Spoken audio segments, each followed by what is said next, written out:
and welcome back to the Ninja Gaiden Sigma portion of Let's Play Ninja Gaiden Black Master Ninja.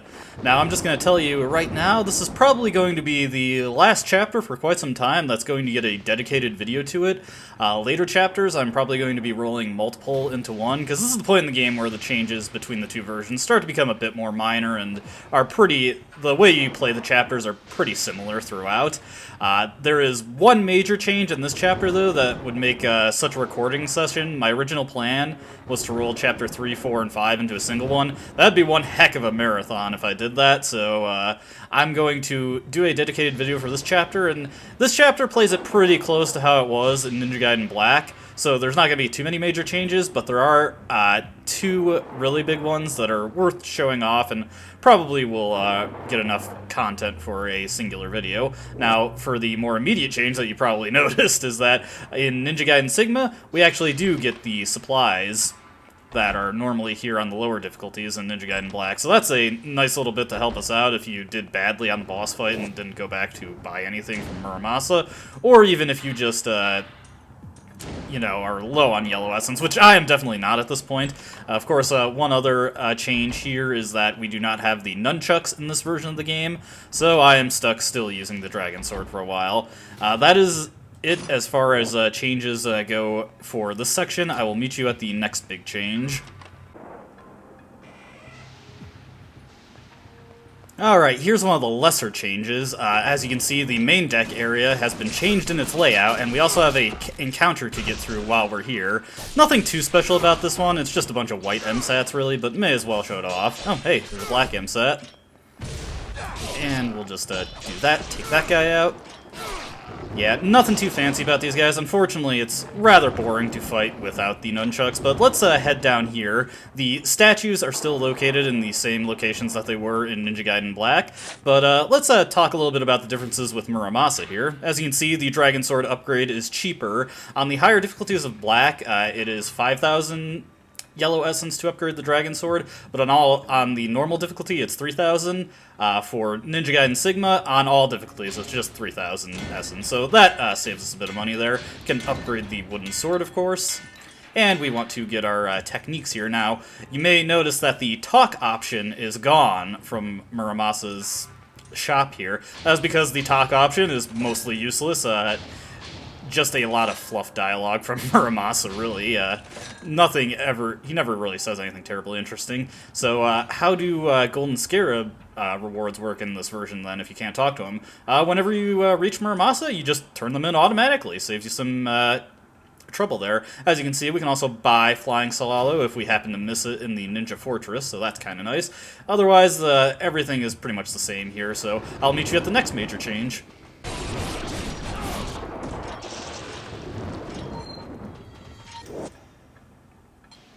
Alright, here we are at another big change, kind of an interesting one here. Something that was added to Ninja Gaiden Sigma. In this chest, we get a new weapon, the Dragon's Claw and Tiger's Fang. This weapon is not in Ninja Gaiden Black at all. It is exclusive to the Sigma versions of this game, and it is also a very strange weapon. Let's take a look at the technique list for the Dragon Sword. Alright, this is pretty simple here. You got some directional stuff. Let's take a look at the technique list for the Dragon Claw and Tiger's Fang. Yeah, it's a bit more complex. This is a weapon that was introduced in Ninja Gaiden 2, and it is very appropriate for how combos and the combat work in this game, but it's a bit awkward and complex for the original Ninja Gaiden, so it's kind of weird. I'm going to attempt to use it here. I have absolutely no experience with this weapon, save for two instances where I pull it out, where it's very good. Let me just double check. Does this weapon even have Flying Swallow? I've never really seriously used this thing before. Let's see here. Get down to the bottom of this extremely long combo list. Eesh. Where the heck is it? Does not look like it, as far as I can tell. So we'll just do our best with this. Let's check it out. Ooh, got these guys coming in here. Ooh. Hey, let's just chuck this guy so I can get some better experience with these things. Okay, got that. And let's check out an ultimate technique, and I totally whiffed. Yeah, I am not exactly an expert with these things.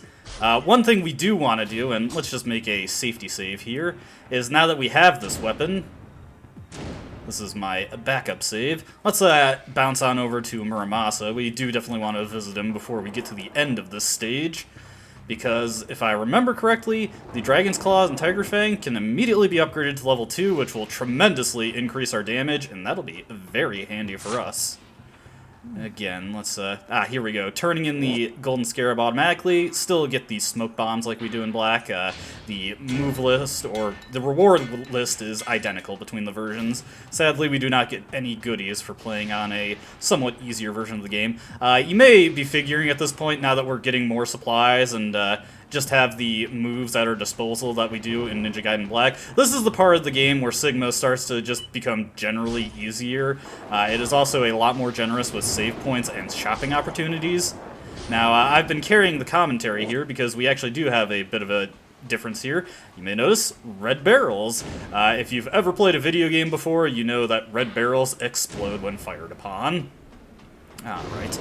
Now, this is otherwise pretty similar to how it is in Ninja Gaiden Black. We crank this 3 times, and suddenly we get attacked, as always.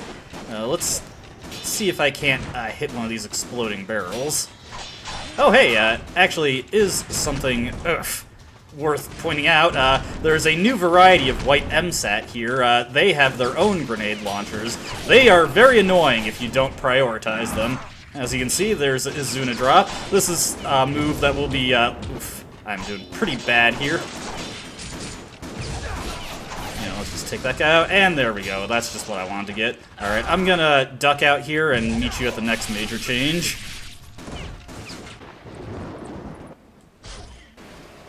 Alright, fairly minor change here. On your way out of the aft cabin, you get attacked. Not a huge deal, but... oh dear! Yeah, don't do that. There's a new one for you. Glad I cut here.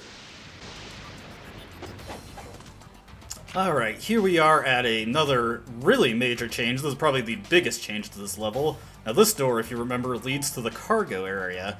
Now, in Ninja Gaiden Black, there was a light jumping puzzle for us to solve with a Talisman of Rebirth and a gold scarab for us. What awaits us in this version of the game? If you guess sped up, post-commentated repetitive combat sections, give this man a biscuit. This is our first Fiend challenge of the game, which is actually quite a misnomer in this instance. As you can see, we are not fighting Fiends, we are fighting loads of MSAT. This is an additional challenge added to Ninja Gaiden Sigma. It is not in Ninja Gaiden Black or Ninja Gaiden Vanilla in any capacity. Just a little extra thing to change it up and I guess make the airship section a bit more interesting.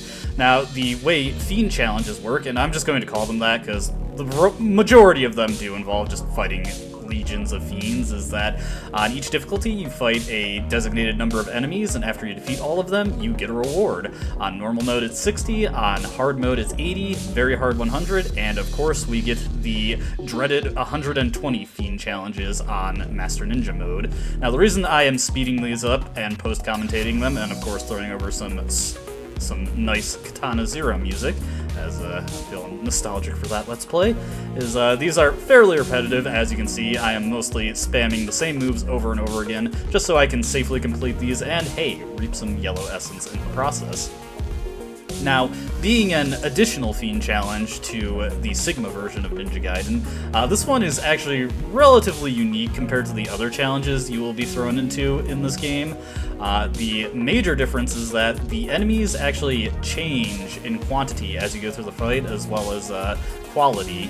As you can see, now that we've passed the 40 kill threshold, and it does change every 40 kills, we are dealing with 4 white MSATs at once instead of 2, and it's a bit hard to tell because the camera is not always quite so agreeable at that. The next change at 80 is a much more annoying one.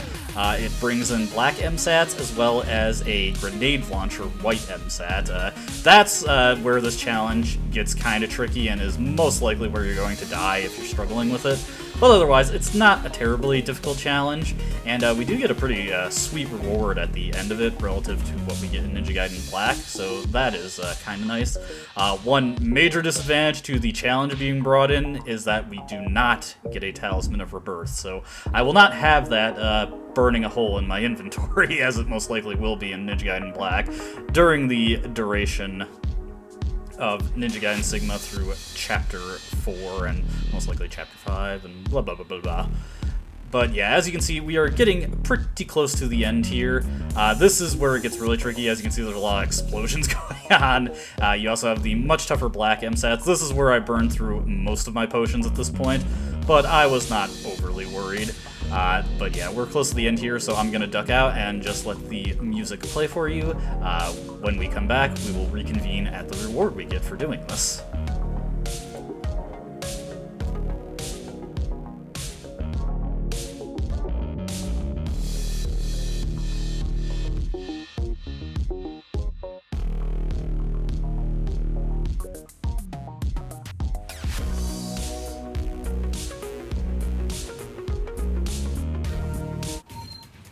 Ho ho, very surprised that I managed to do that on the first try. It's been over a week since I've played either game, really, but our reward for doing that is a Lives of the Thousand Gods, so this is a fringe advantage we get for this. Not only do we get a ton of yellow essence, we also get an extra life upgrade that we did not get in Ninja Gaiden Black, so we're a little bit ahead on health for a decent while compared to Ninja Gaiden Black. It'll even out in the end, though. Now, aside from that, there is, of course, still these boxes here to climb up on top of. Oops. Sorry, had a hiccup there. Oh, come on. Yeah, these games, not exactly famous for their great platforming. Early 2000s character action games were pretty famous for their terrible platforming. But up here, if I can get up, oh my... Let's see if I can't run up from this. No, come on. He doesn't do a ledge grab there. Okay, let's line it up. There, no! Just get up, there we go. And we get the Golden Scarab after way more effort than is necessary. Now, after all that, the level is basically the same until we get to General Dynamo, so I'll just meet you there. That is where the next difference is. Alright, here we are at the General Dynamo fight. As you notice, I've got the Dragon's Claw and Tiger Fang equipped. We do not have the nunchucks to use the strategy that I utilized in Ninja Gaiden Black, but the fight's pretty similar in principle. We're going to get inside his range and let him try to hit us with melee attacks, and then we're going to counter with a specific move. And of course, same as before, we're just going to ignore the health that he has. The move we're going to be using is the 360-degree heavy attack with the... Oh, there he goes with his special bubble attack. That's his get-off-me move if you are within a certain range of him, and I am kind of caught against the wall here, cannot see what I'm doing. Alright, there we go. As you can see, that move does huge damage to him. If you can get him into a loop here, it is pretty effective. Alright, we're just gonna use that elixir there for safety. The downside... Man, doing pretty bad here. Downside of the 360-degree move is that it is kind of finicky to get, but there we go. Yeah, not too different from the Ninja Gaiden Black version of the fight. As you can see, I did it pretty poorly, but you get the basic gist. You may have also noticed the karma meter just flying in and out of screen. That is because the L3 button on the PS4 DualShock controller, very sensitive to being pressed, and unfortunately is very easy to just bring it in and out of view when you're doing those moves. Pretty silly. Now, because we had our first Fiend challenge, even though we flunked the time score considerably, any level that has a Fiend challenge in it, if you complete it, you get automatic Master Ninja. Pretty cool. But yeah, that is basically the long and short of it. That is how Ninja Gaiden Sigma differs from Ninja Gaiden Black. Next time we reconvene inside this game, it is going to be multiple chapters rolled into one. Chapter 4, extremely similar to Chapter 4 in Ninja Gaiden Black in most aspects. There is one major difference at the end, and otherwise it's basically the same chapter. And then something different, so look forward to that, but that's where we'll save it here. When we come back, we will be back in Black. As always, I hope you enjoyed watching, and I hope to see you next time. Until then, goodbye.